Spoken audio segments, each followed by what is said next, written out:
From Little League to the big leagues and everywhere in between.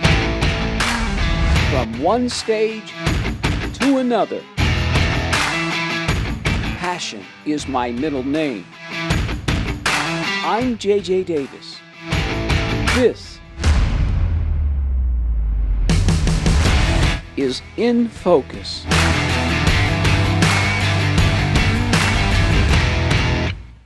For the record, as we say in my business, I don't think I've really ever met this guy, even though he just minutes ago said he did. We really haven't rolled out the red carpet for this guy like he usually does for all his film revivals, nor have we bought in any Hollywood props from some of the greatest films in history like this former and present pioneer does. So it's an honor to introduce, quiet on the set. All right. The former and present pioneer from Nebraska City, Bruce Crawford.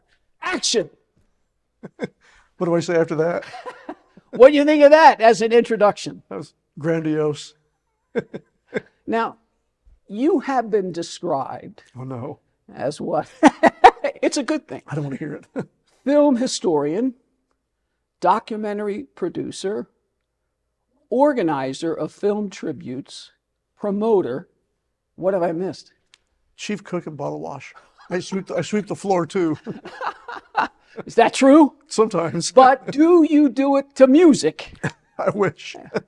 Now, you grew up in the 60s. We were just talking about that. 70s, both. 60s and 70s. First film you ever saw?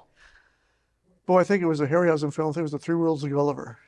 I remember that. I was in the drive-in with my parents. I think I was 3 or 4 years old. So in the 60s. I was just a little, I couldn't even write, couldn't read, I could barely walk. But it obviously made an impression. I can remember it. Were you a music guy? Even as a child, yes. Instrument you played? Trumpet. You were a trumpet guy. Mm-hmm. Nebraska City. Yes. Wow. All right. So maybe that takes me to 1974 and to an event that, as you said, I knew if I could talk to this guy, it would be life-changing. Explain. Bernard Herrmann, the great composer. I wrote him a letter the previous summer, handwritten letter. A teenager, just a kid. I didn't know if it would get read or not, or just be thrown away. Why'd you write him the letter? Because I was so in love with it. I was so infatuated with his music. Citizen Kane, Psycho, Vertigo. Mysterious Island. Right. The music changed my life. And he did all these other great films like Psycho. The most famous music probably in movie history is Psycho. Most famous music score ever written. Most ripped off. And then, of course, Citizen Kane, Journey to the Center of the Earth. So you write him this letter. Why? Just express my admiration for his work. Let him know that I cared a lot about his music. So then one day in December, it's a couple of seasons later, Yeah. your mother comes up and says... The phone call for me, it must have been like 9 or 10 in the morning. I was sleeping in. I was a teenager, just slept a lot. Right. And she thought I was an older man. She said, maybe someone from school, but who'd call me on a Sunday, you know? And I picked up the phone and I talked to this very New York, like a cabbie's voice. Right. Now, New York accent, he talks real fast. He's like this. A little bit like that, more like nasally. Yeah, like a New York yeah. cabbie. It's like a New York cabbie. I didn't know who the hell it was, of course. And he said, is this Bruce Crawford? I said, yes, sir. I thought it was one of my teachers from school. I said, what do you call me on Sunday for? He said, this is Bernard Herrmann. I about dropped the phone because I thought I knew it was real because who would do that? Right. Who would know to do that? Right. And you asked him, how'd you get my number? He said he looked, the Crawfords, the Crawford family in Nebraska City, the town of 7,000, we were the only ones, so he had information call. And he called you from London. No, he called me from New York New City. York City. He was visiting his brother in New York City. I later became good friends with his brother Louis and Louis's wife Ruth. I was friends with Ruth until she died 5 years ago at the age of 106. So I knew that. That's how I started to connect with his family and him. And you've known him for over 50 years. Since I was a teenager, yeah. What did you get out of that? Oh, changed my life. He inspired me to do what I followed my instincts, whatever it may be. You didn't know what it be at that time when you're 15, 16 years old. You have no idea what you're going to do. How am I going to, I wasn't a filmmaker, didn't want to be making movies. I just wanted to honor the classic films that I loved. So you knew at 16, because as you and I 14, know, 16. 14, a lot of guys and girls have no idea what they want yeah. to do, but the bug had been bit. Oh, yeah. I didn't know what it would be, though. I had no idea how it would manifest itself. But I just knew I had to do something. I said I wanted to share this with other people. I love this. This is great. I want you to enjoy it, too. That's where it comes from. All right, so then the special effects pioneer, Ray Harryhausen.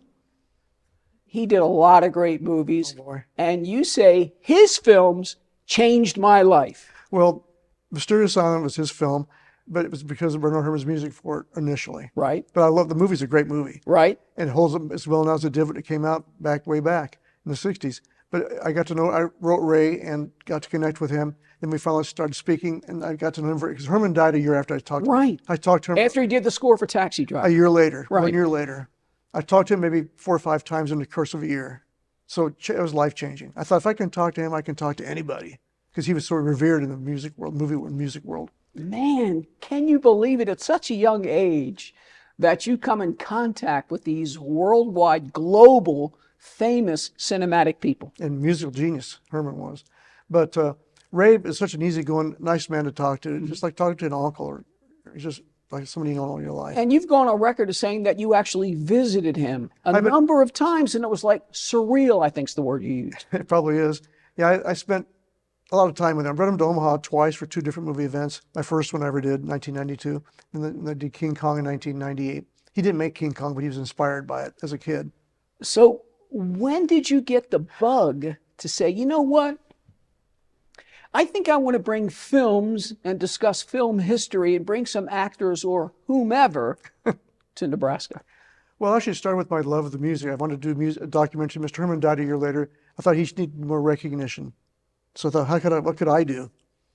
I thought maybe I could do a documentary on public radio. Because public radio affords you more than TV can do, because you have to pay a lot of money for film clips. This way I can play entire pieces of music on radio. Entire sessions of music can be played uninterrupted. So I thought I'll find somebody at radio here in Omaha. I met they became a good friend, was Bob Cope, the program director of KIOS radio here in town. And anyway, Bob and I became friends. Said, let's do this. Let's see if I can make this documentary. And Bob said, well, I think I can help you. So we got the station did it for nothing. They contributed because it's public radio, right. So it was free. So him and I got together and we did phone calls with film people all around the world and recorded it on audio tape. Then we put together about 6 months of doing that. A lot of famous people we worked with, interviewing them. Did snippets of interviews, you can't do long interviews for radio. We have to focus mostly on the music. That's right. So long story short, we edited the thing together, the script I wrote, how I wanted to do his life, his work at CBS Radio, Carnegie Hall, then of course movies and television. So I picked the music I thought would be appropriate and took the interview. We listened to all 50 hours of interviews with all these people. Wow. I picked snippet, me and my friend Mike Beacom, wrote down, had to index every interview every quote we wanted to use and write it down the tape so we could find out the tape, because it's a real tape back then. It's called picking out sound bites, as we say in my book. Right. But anyway, long story short, if I can make it short, it's a long story. It's okay. We finally got it put together. I thought the way I wanted to honor him, the way I thought we could do honor to his life, his work, and how to present his life, mostly his musical life, not so much his private life. Right. And lo and behold, we got it finally put together on December 20th, 1988. And then 3 days later, we got it up on the local broadcast, first in KOS. We had 48 hours. Wow. And after that, the rest is history. Then I got Mutual of Omaha here in town, and the Ambassador Foundation in Pasadena put the money up. We got it on the NPR satellite, nationwide, on the satellite, broadcast. But Bruce, isn't that how it works? I mean, everything I always tell people, relax. Somehow, some way, most of the time, it falls together. Isn't that how it works? If it's supposed to happen, it'll happen. Right. I know it's frustrating, though, but it did fall together. And it went nationwide, and then, of course, now with NPR, and after NPR, I mean, with internet, it's now worldwide. You can listen to it on the internet. People still listen to it for the last, what is it now, 37 years? My God. It's been listened to by millions of people around the world, literally around the world. And BBC broadcasted in Europe, and Radio France broadcasted in English-speaking French. Hasn't a famous director contacted you and others want copies? Oh, yeah. One of them was my Kimmy guest later. Producer Bob Gale, who did the Back to the Future films, he heard it on his broadcast on KUSC in Los Angeles. He's listening to it in his car radio and was driving home on the freeway. He goes, I got to get a copy of this. He said Spielberg and Lucas and others were listening to it on their radios. Right. They're all called each other on their phones. You got to hear this. Right. And so they heard the documentary, and then they called me and said, could I make some tape copies for them? So I did. That was back in 1992. So what are you saying to yourself? Well, I guess we did something good. Because it worked. You've also gone on record as saying in 1992, film presentations, et cetera, became a full-time job. It started then. In 1992, Ray Harryhausen got his Oscar for, I met him in person in 1982. We met in 1982 in person. And then we kept in touch over the years. And so we interviewed him in the audio recording of his comments on Herman for the radio documentary. And then 1992, I thought, I wanted to see if I can get him to come to Omaha. He just got his Oscar for Life Achievement. So he said, well, I can come back. He goes, but you understand, I don't dance with the straw hat and cane. What do you want me to do? I said, well, let's talk about your movies and show your films. And we had a theater here called the Indian Hills. Yes, that was your first theater. That was your first presentation. Now it's an empty, useless parking lot. It's a shame and disgrace to the city here. It really is. Should have been preserved. But anyway, back to the good story, though. That's a sad story. Is that my first films, my favorite was Mysterious on the Phrase, and then his favorite of his own films was Jason the Argonaut. So I did a double feature at the Indian Hills on the Cinerama screen, 105-foot widescreen, and brand new prints of the film, too. So does that spawn you to think? It did very well. It did okay. Well, it was a dream come true. I couldn't believe it happened. But then I thought, I remember when I came home that one evening after we did it, I did the event, after I recovered. I think I lost like 30 pounds. I'm thin to begin with. But I thought, what can I do next? Should I do anything more? What could I do? Because I think the greatest film ever made, I think, is William Wyler's presentation of Ben-Hur. That's right. And we are going to talk about Ben-Hur with famed film historian and native Nebraskan Bruce Crawford on this very special Christmas edition of In Focus with yours truly, right after the break.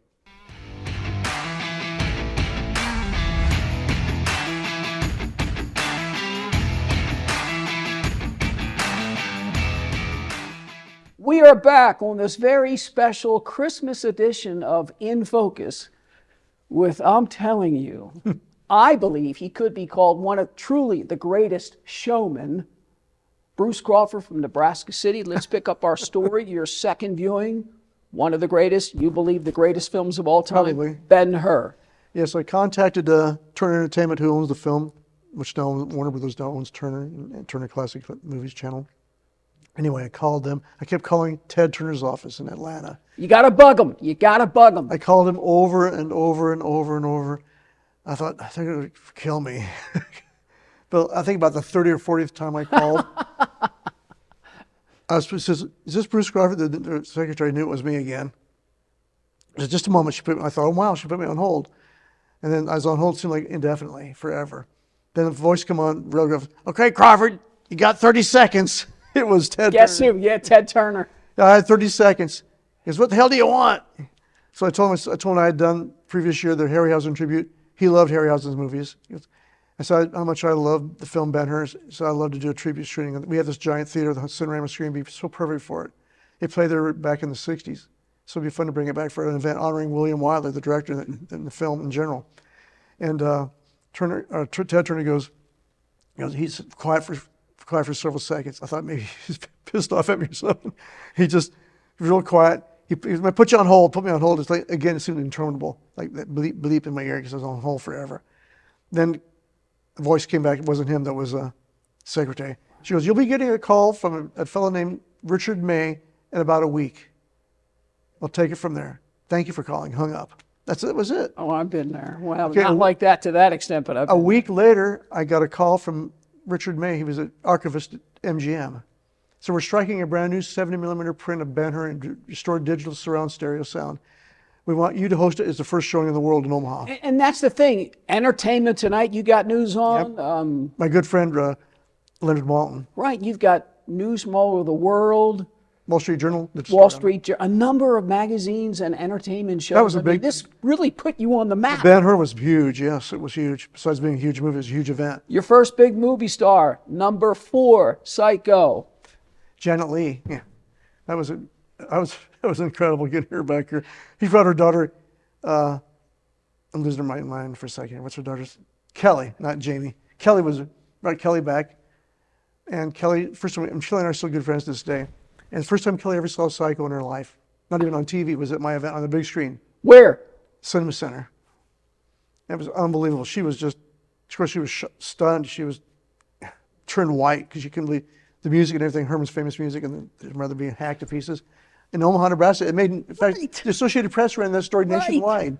First time in her life she saw Psycho was at my event in Omaha. And I got to ask you again, the Ted Turner story is interesting, but how do you get these people? How do you convince them, hey, listen, I am who I say I am. This is going to be a big deal. I can promise you this and promise you that. How do you do it? I guess they knew I was sincere. They could tell I was sincere. They told me.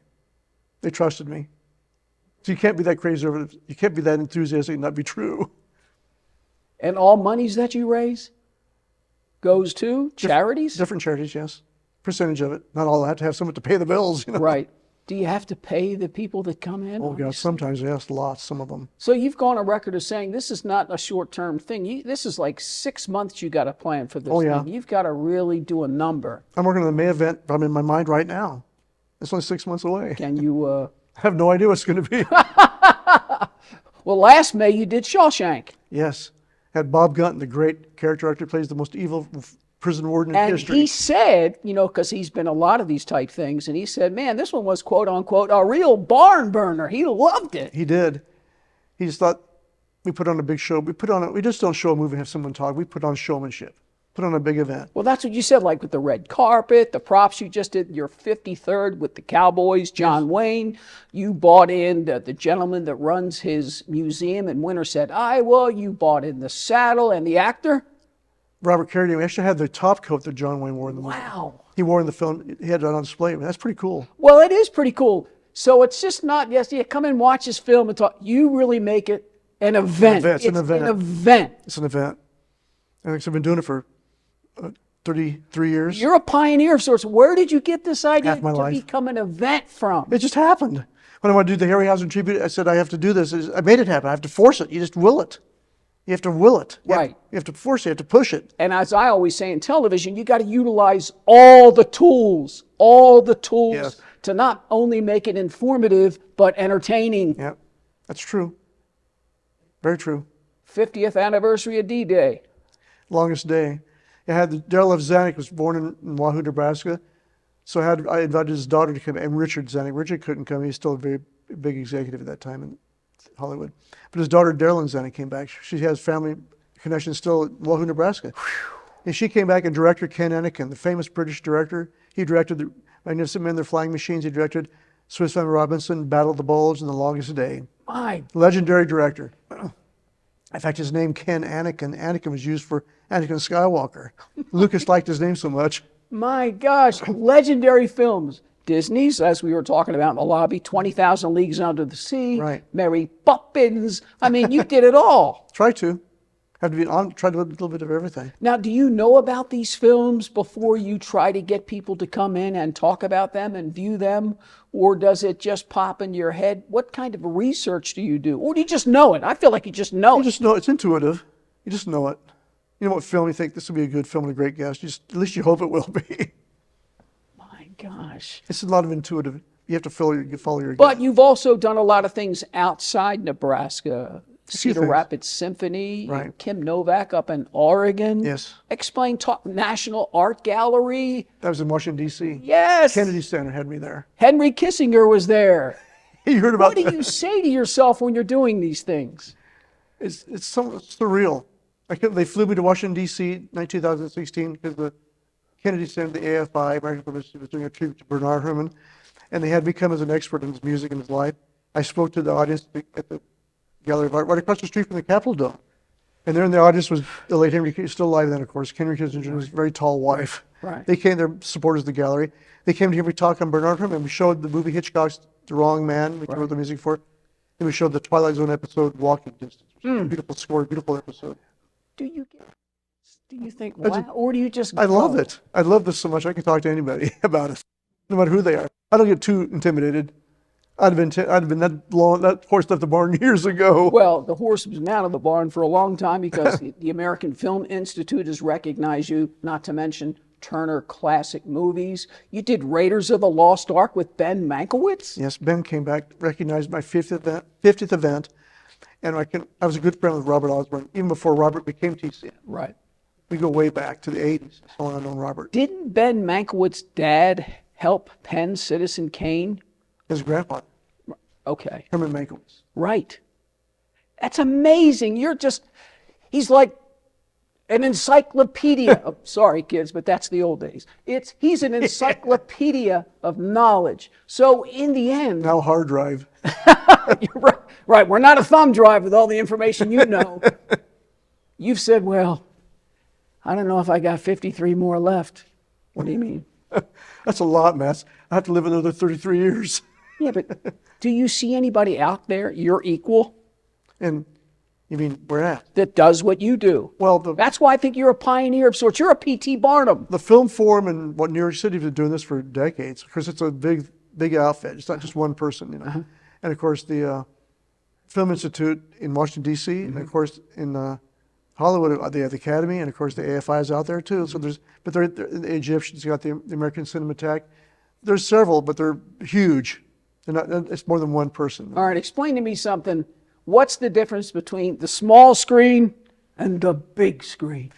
It's a huge difference. Even on a film like Shawshank, which has more following from TV than it did from the theater. Right. When we showed that in a 4K projection, restored print, even Bob, who played the prison warden, what was the warden's name again? Blanking out. He was just evil. I just What was- remember what was his name, the when he character? put the gun into his head. I can't remember. Just the warden. Warden Norton. Right, Warden Norton. No, I was having a midlife Puts the gun moment in my into his brain. head. Yeah, you just forget. Warden Norton, yeah. He said, he goes, I've seen it so many times. He goes, but in the 4K presentation on this big screen, it's so used to seeing it on TV. It's a different movie. It is. It's you see, the detail is mind-boggling. Right. The expressions, the eyes, the face, you see so much detail you never saw. No, I have a 65-inch plasma TV.